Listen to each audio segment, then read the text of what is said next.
Bonjour à tous et bienvenue pour ce nouvel épisode de la série Les Premières Pages. Aujourd'hui, je vous invite à découvrir le livre Pourquoi tu pleures d'Amélie Antoine. Il est sorti le 5 janvier 2023 aux éditions Le Muscadier et il fait 288 pages. On commence tout de suite par la quatrième de couverture.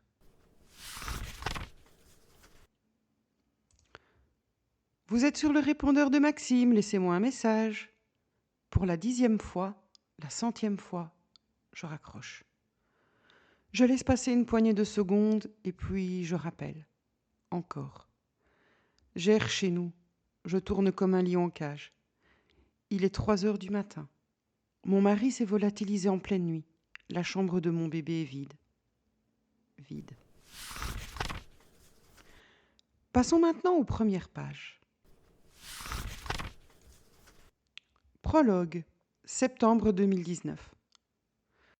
Je me souviens du jour de notre mariage. Brefs instantanés aux couleurs, pour toujours vivre malgré les presque 3 années qui ont passé à une allure folle et qui se sont empressées de délaver beaucoup trop de choses. La façon adorable dont la bouche de Maxime s'était entr'ouverte lorsque j'étais sortie de la chambre, vêtue de ma robe de mariée, noyée dans des tourbillons de tulle blanc cassé. Son air ébahi, ému, comme s'il ne m'avait encore jamais vue. Le rouge qui m'était aussitôt monté aux joues, tellement j'étais heureuse de pouvoir encore produire cet effet sur lui. La pluie qui était tombée toute la journée sans discontinuer et nos invités qui avaient rabâché le même dicton. Mariage pluvieux, mariage heureux.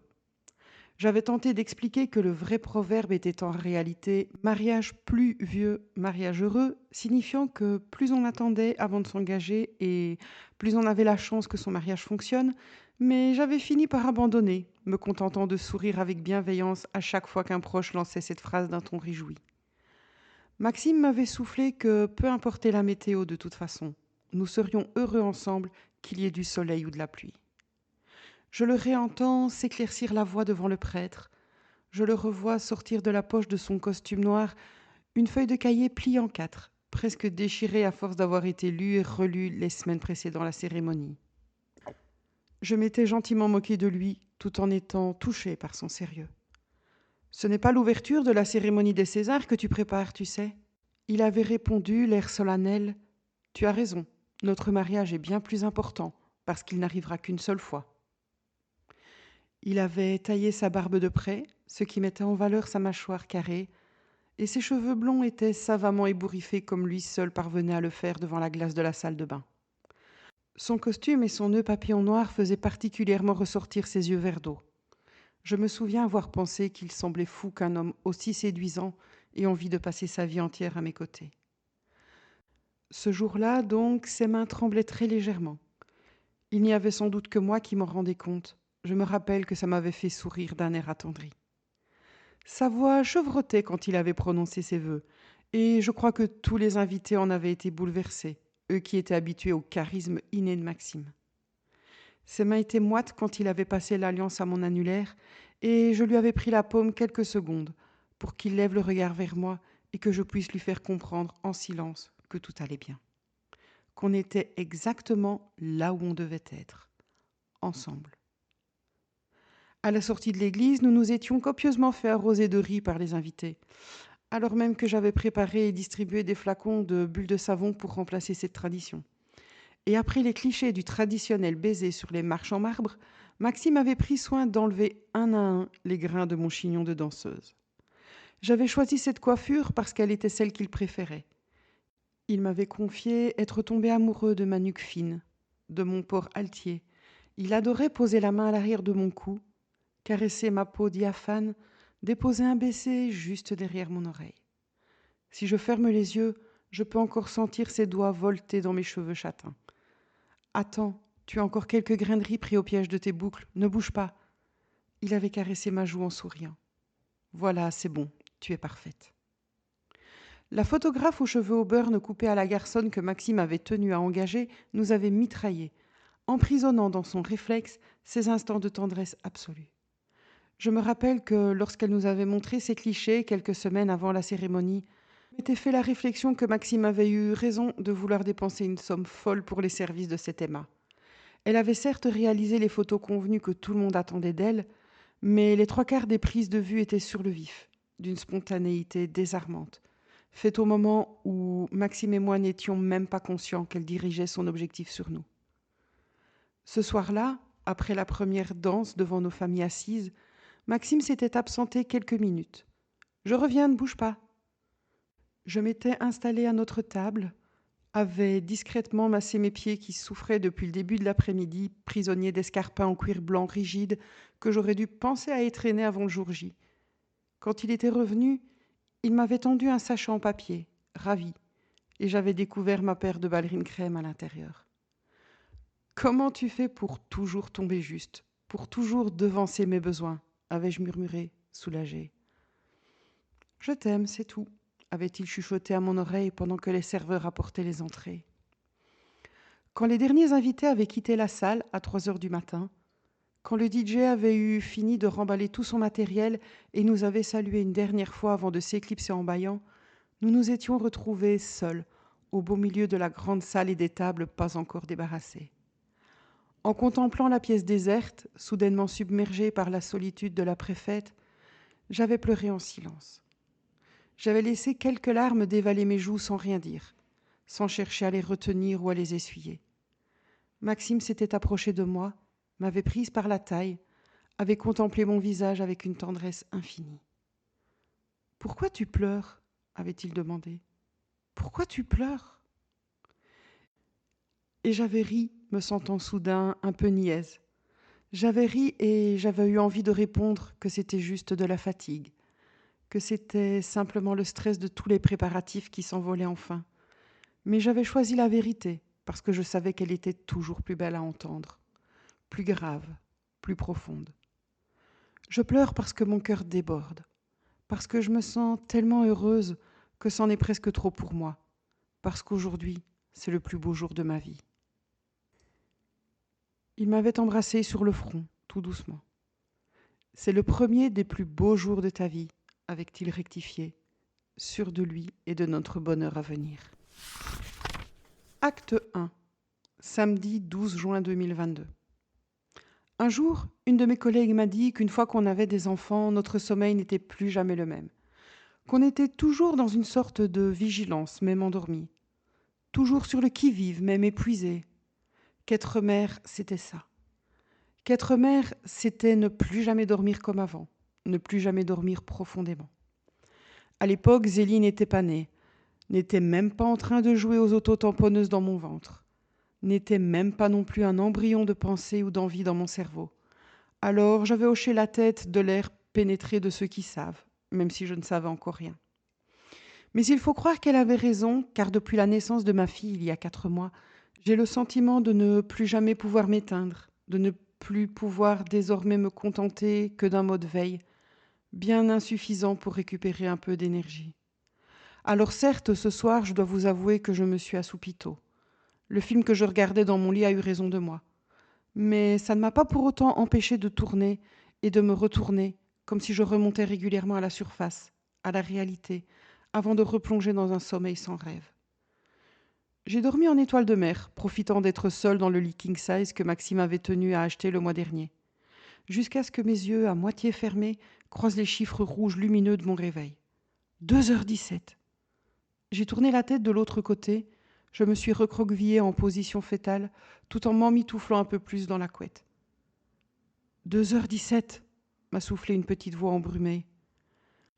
J'ai poussé un petit gémissement et rabattu la couette sur ma tête.